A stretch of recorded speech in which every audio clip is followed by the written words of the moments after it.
feeling overwhelmed by anxiety or sorrow? اللهم إني عبدك، ابن عبدك، ابن أمتك، ناصيتي بيدك، ماض في حكمك، عدل في قضائك. أسألك بكل اسم هو لك، سميت به نفسك، أو أنزلته في كتابك،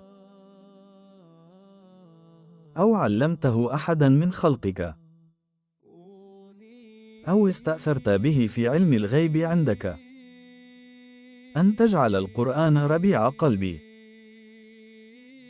ونور صدري، وجلاء حزني،